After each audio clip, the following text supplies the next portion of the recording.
बिरहा का शीर्षक मिले आपका कर्म का फल। 4 लाइन की भूमिका व मास्टर।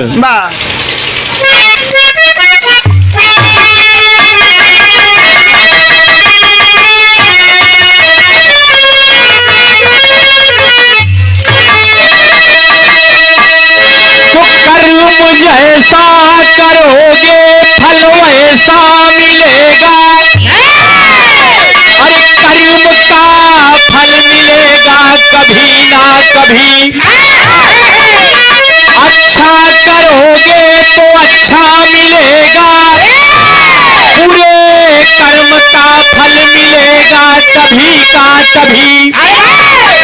हरिदास भक्ति हरि की किए भूल उनसे हुई थी कभी की कभी। अरे फल मिलाया के अगले जन्म मैं बताता हूँ सज्जन अभी का अभी।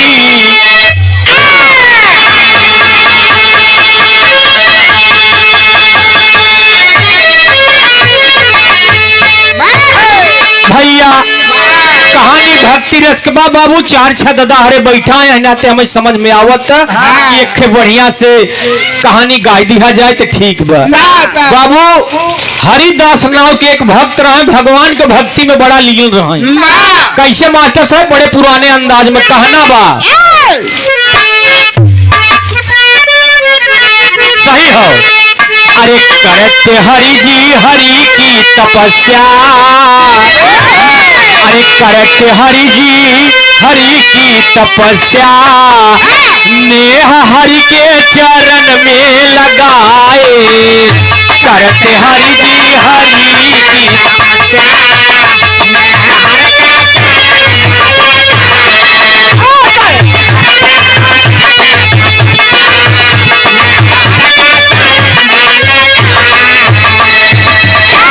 तो करते हरि जी हरि की तपस्या।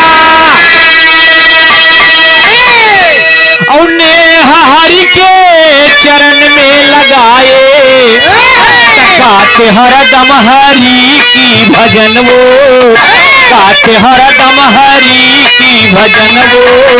नेह हरि के चरण में लगाए।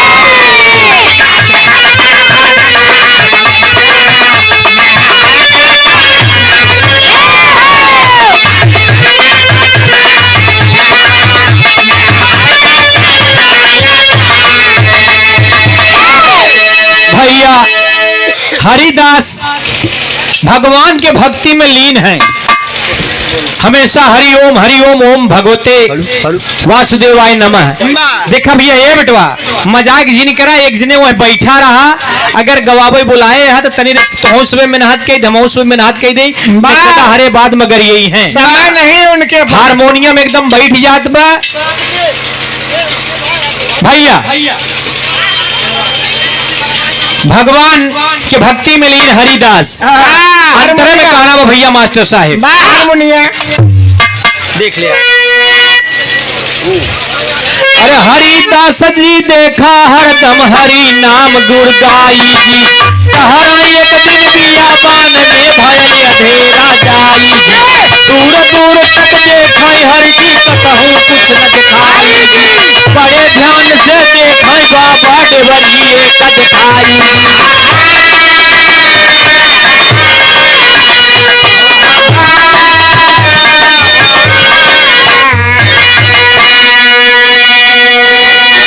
भैया महात्मा हरिदास एक दिन शाम की हरि ओम ओम नमः भगवते वासुदेवाय करत बियाबान का रास्ता पकड़े चला जाता है। बुढ़ाई दाई के बेला समझ नहीं पाए। बड़े ध्यान से देखा है तो वहाँ समय में डेबरी रहा।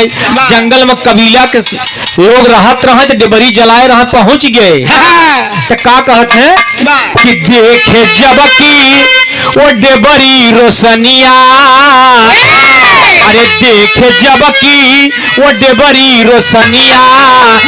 जाके जय जय की अलखा जगाए।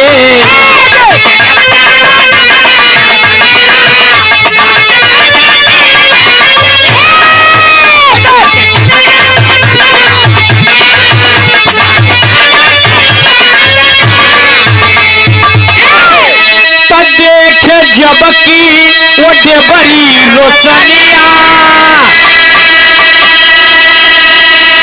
अरे जाके जय जय की अलख जगाए निकली निकली अरे हो मोरे रामा निकली कठे सुभर दुल्हनिया शीश बाबा के चरण झुका निकली कठे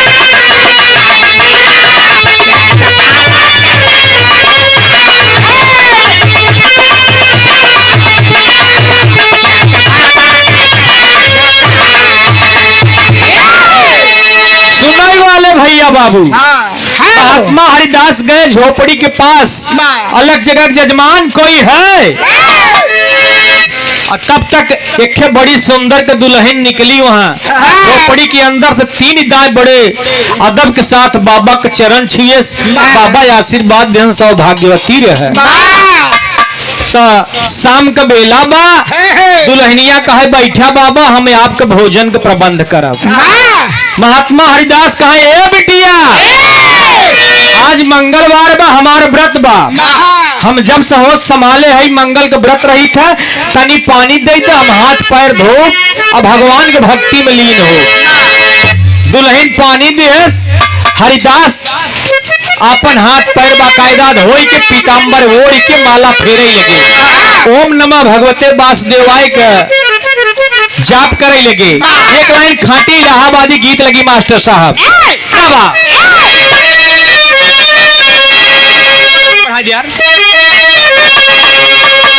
हरे राम झकोरा मारे झुलनी बाबू झकोरा मारे झुलनी कहीं सारी लहरा हो झकोरा मारे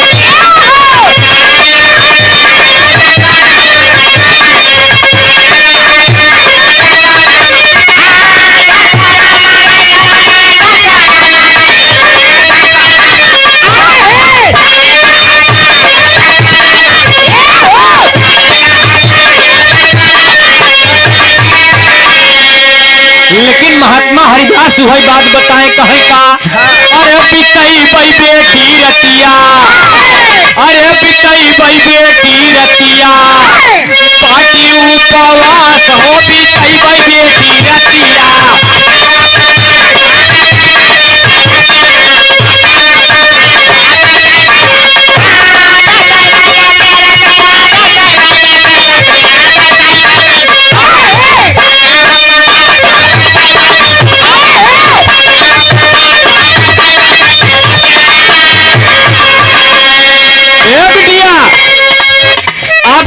करे कि कोनो बात नहीं बा खाली रात विश्राम सवेरे हम चला जा लेकिन और कैसे और या हर हरी दास बैठे मार के या तनावा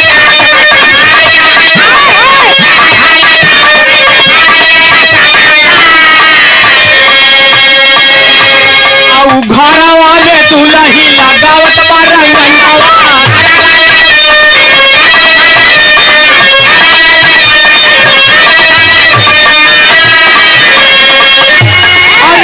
सजावई जैसे अरे रूपवा सजावई जैसे पारी बाया कास हो बीतई बई बेटी रती बाटी रूपवा हो बीतई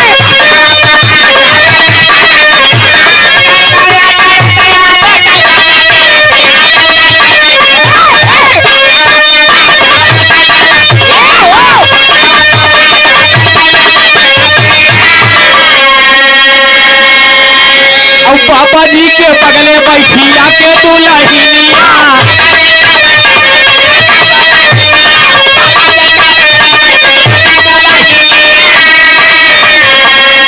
अरे कभो काटे चुटकी कभो तोरा बदनिया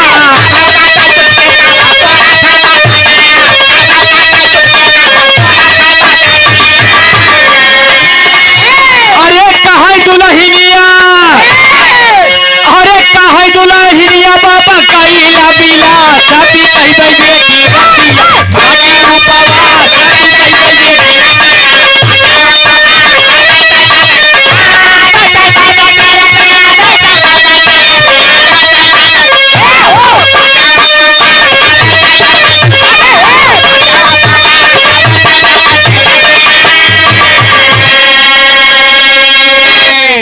वाले भैया बाबू, कहानी अश्लील नहीं है। बाबा हरिदास अपन पीताम्बर ओढ़ के भक्ति में लीन हैं। दुल्हनिया गई बड़े बढ़िया से सिंगार पटार के है सपने झोपड़ी में आई के बाबा जी के बगले बैठ गई खोदे लगी। कहा ये बाबा कंठी माला बगल धरा, इतना बढ़िया सामान तोहरे बगले, हमारी इच्छा बा कि हमारे मनोकामना की पूर्ति करा। बाबा हरिदास का ध्यान टूटा। कहा ये बिटिया हम बाल ब्रह्मचारी यही। दुल्हनिया कहे मनबे न तू तीनों जने के बात होत बा। तब तक वह दुल्हन के दुल्हा जंगल से लकड़ी काट के टेंगारी लिए आए, पटक दिए दुआरे। बाबा हरिदास कहे ये बिटिया तोहार पति हैं? दुल्हनिया कहे हाँ बाबा। कहे तोहरे इतना नगद के दुल्हा है, मोट डांट है, काहे अपन चरित्र खराब करते हो बिटिया? दुल्हनिया कहे देखा घड़ी घड़ी बिटिया कहत है अच्छा नहीं लागत। यहर लकड़ी गिराई के उनकर दुल्हा गए मड़ही में, तब तक दुल्हन गई अंदर, बड़ा कांड कहेगी भैया। तेरी लगा मास्टर साहब।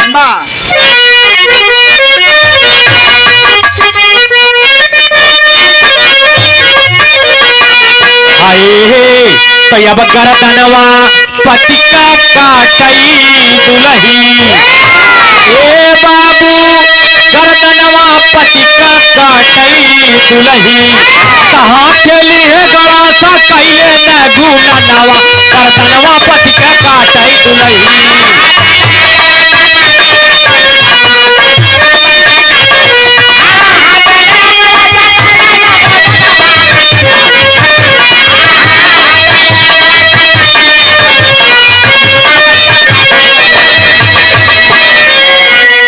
गर्दनवा पति का काटे दुल्ही, हाथे लिहे गणासा कैले ना गुननवा, गर्दनवा पति का काटे दुल्ही। लेकिन कैसे? अरे काट लिया है पति का गर्दन,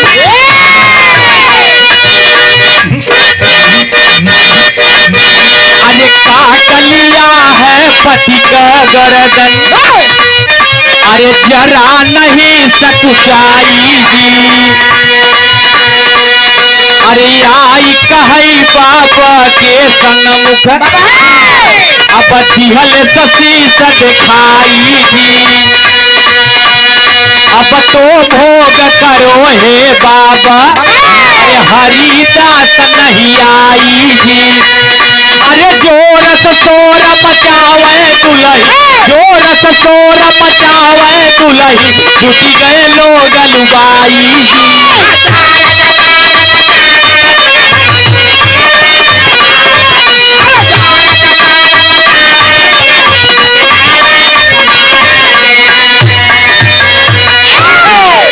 भैया आज काल के दुल्हनिया ना गर्दन काटत रही, ना ड्रम में डालत रही।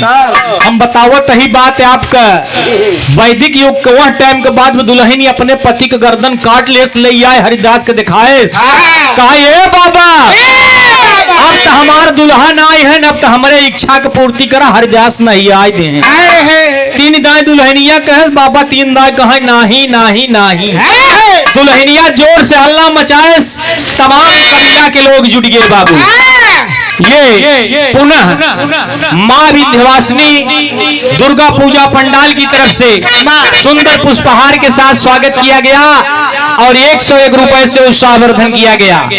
भैया माई जगदम्बा जगत जननी की कृपा सब भैया बाबू के ऊपर बनी रहा। कहानी से ध्यान न हटे भैया।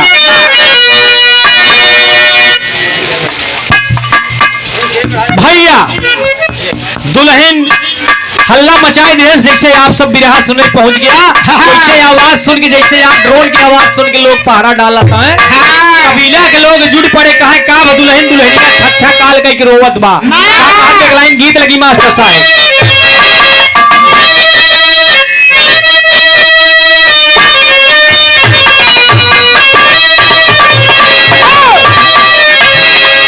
वही गीत बा, अरे पियावा मिला मुंगवा देख के सपनावा ये ना नदी,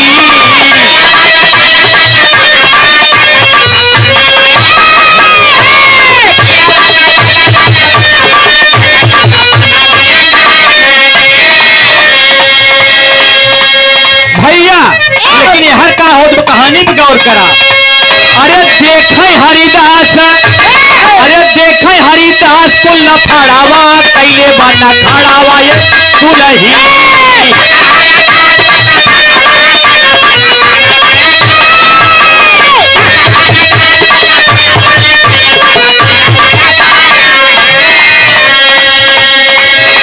दुल्हन भैया भोजपुरी कुल हो बिरहावा पूर हो जमन कहबा सब होए। दुल्हनिया के नखड़ा पूरा देखत है हरिदास कि बाप रे बाप पूरा कबीला टोला जुट के बा और रोई रोई दुल्ही बतावे लागी बतिया।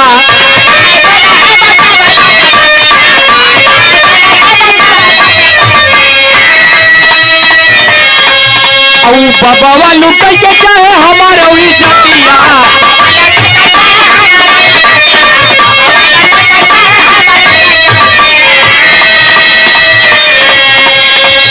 अरे हथवा से फाड़ के कपड़ावा कैले बना खड़ावा ये दुलही।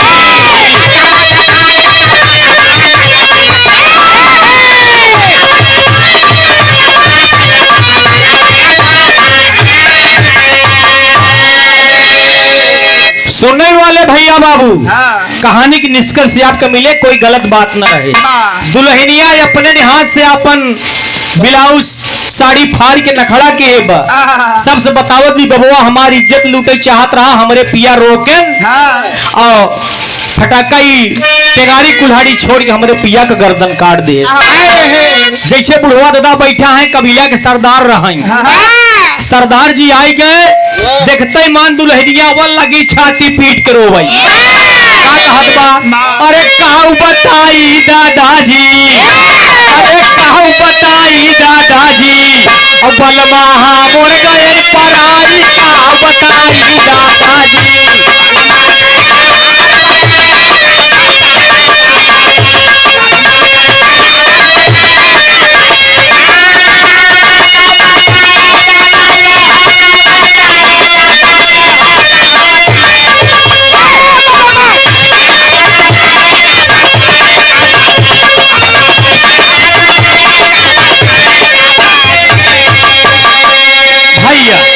अपने कबीला के सरदार के देखते मान और छाती पीट करो भैया। सरदार है बिटिया नीरज धरा कहे इतना परेशान हो कहे कहू बताई दादा ये सधुइया जवन बा यह हमारे पिया का गर्दन काट दे हमरे इज्जत पर हाथ डालत रहा। तब कबीला का सरदार दादा बोल पड़े ए बिटिया तो है चाहे का पापड़ लगाए मास्टर साहब।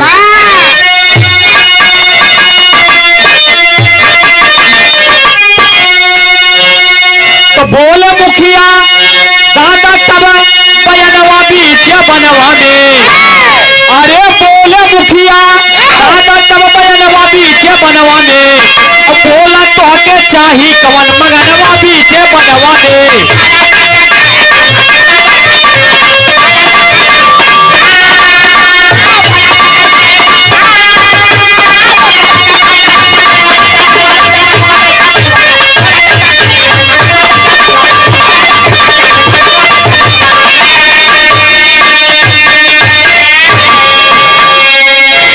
मंगबी जवन सजाए बिटिया उहई पैसो न उबई हो। अब कहबी उता यहाँ बाबा के धरती में गड़वा उबई हो। अरे कहबी उता कटवा उबई हम करदनवा बीच बनवा में। अब बोला बिटिया चाही कवन मगनवा बीच बनवा में।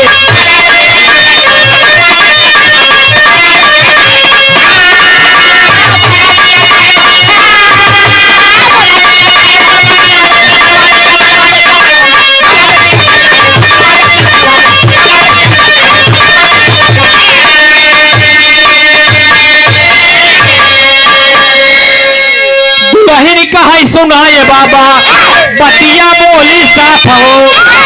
कटवावा यह साधु का तू नौ हाथ हो। अरे ये मस्त बोले दादा तवने छनवा बीच बनवा में। बोला बिटिया चाही कवन मगनवा बीच बनवा में।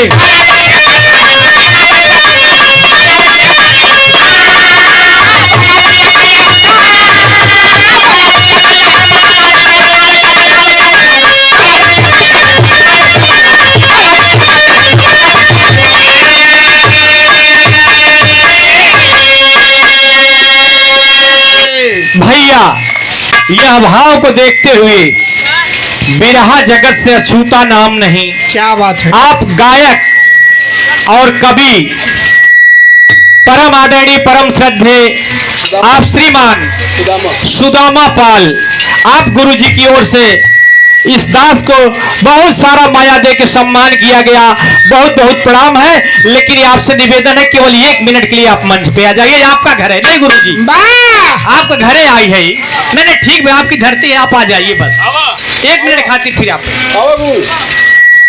अरे जैसे चंचल, जैसे लाल बहादुर पाल, वैसे हम हूँ आपका शिष्य। हम मानव है अमृतलाल पाल।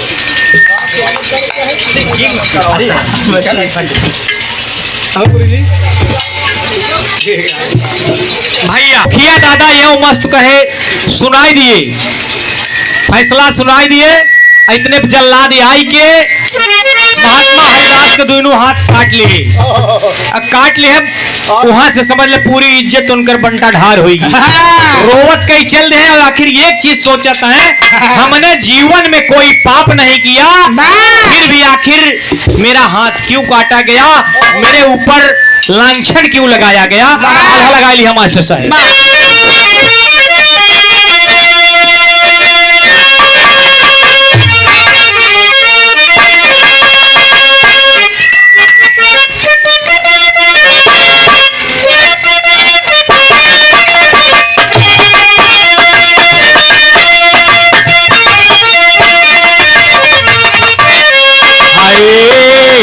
अरे कटा दुइनो हाथ बाबा,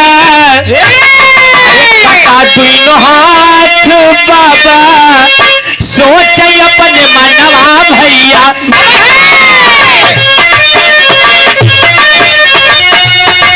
अरे जिंदगी में कहिले नहीं कवनो या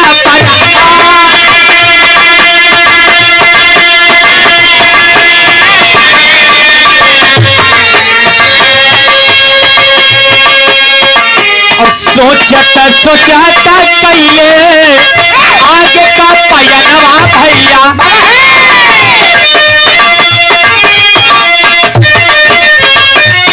और धीरे धीरे पहुंचे जाके जहां जगन्नाथ।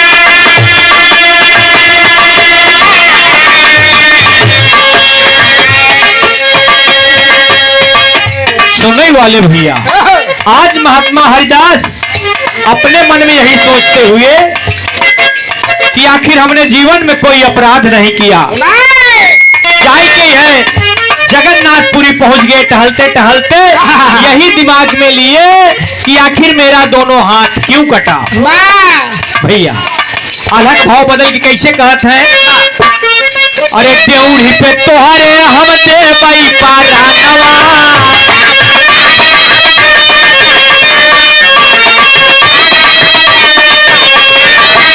अरे बतिया सुना तो हम मोर दीनाना।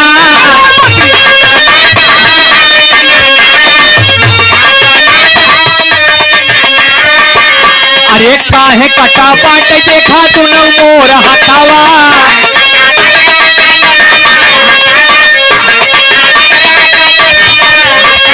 जिंदगी में किहे नहीं कवनो अपारा।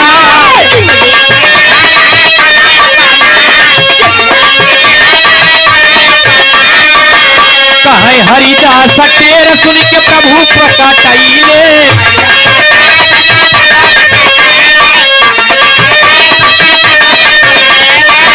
अरे धीरज बढ़ाव लगे देखा दीनाना।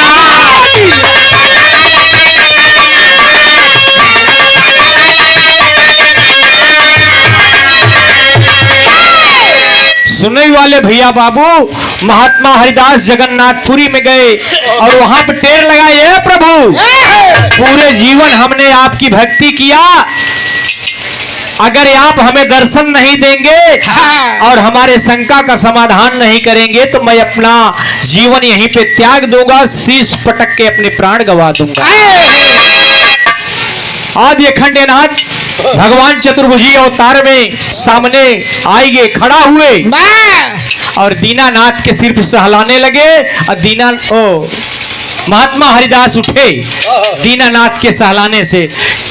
हरिदास बोले, प्रभु हमने कोई अपराध नहीं किया, आप हमें इतना ही बताइए हमें किस अपराध की सजा मिली। अरे ये बना मिली, ये भैया फिर ना मिली, ये बाबू फिर ना मिली। अरे जे कर मरी गई महतारी फिर ना मिली।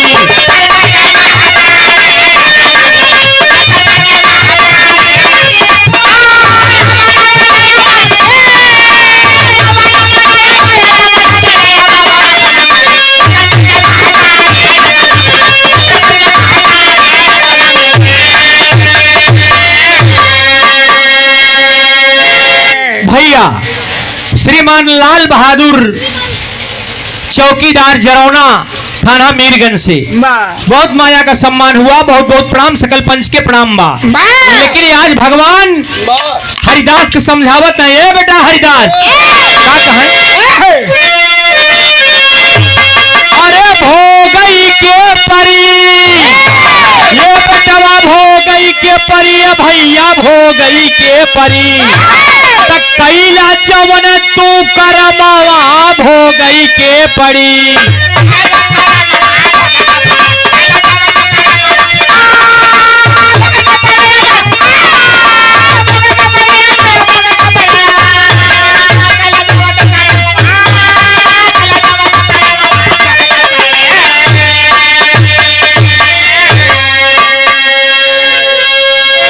बेटा हरिदास, इस जीवन में सबको अपने कर्मों का फल भोगना पड़ता है। तब भगवान बतावत है का, अरे पहले जन्म में दुल्हन रही सुना गैया, और वो कर पिया पापी रहले सुनीला कसैया।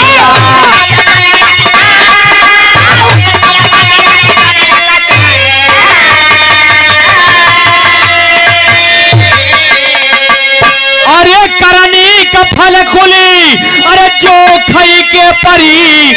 कैला जवन तू करमावा भोगई के पड़ी।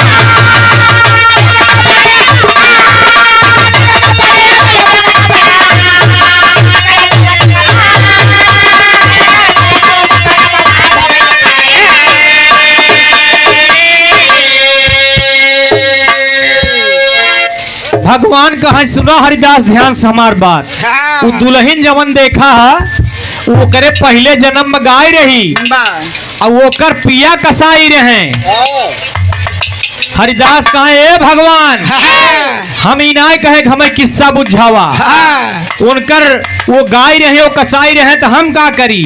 भगवान कहे, हरिदास तनी धीरे धरा, तब का बतावत है। अरे गैया कसैया लेके जाते अपने साथ हो, अरे दिहला इशारा तू ही देखा दे के हाथ हो।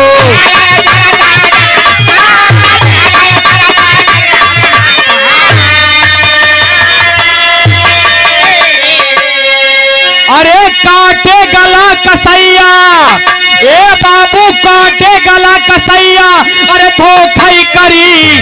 कैला जवन तू करमावा भोगई के पड़ी।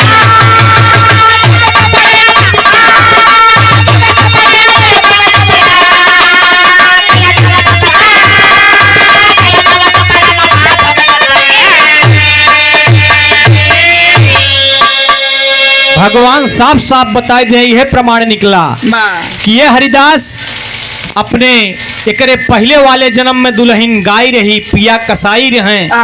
गाय लेके जात रहा, कसाई के पगहा छूटा। आप अपने ध्यान में लीन जरूर रहा, लेकिन हाथे से इशारा दे दे रहा कि गाय हर गई है। मौका पाया पकड़ के कसाई गाय का गला काट दे, वही के बदला यही टाइम में मिला है कि वो दुल्हनिया अपने पति यानी वही जन्म का कसाई का गर्दन काटे सी, और तू हथवा से दिखाए रहा, यही नाते तोहार हाथ कट गया। भगवान ने आशीर्वाद दिए कि तोहार इतना ही दंड रहा, हाथ शुद्ध हुआ। हरिदास का कहानी समाप्त हुई साहब। तो धन्य धन्य कबीराम रूरी कथनी बड़ी निराली।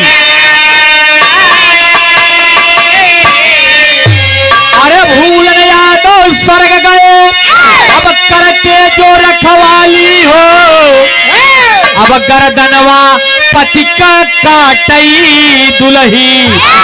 तो गावे अमृतलाल भाई सतगुरु का चरणवा, गर्दनवा पति का काटई दुलही।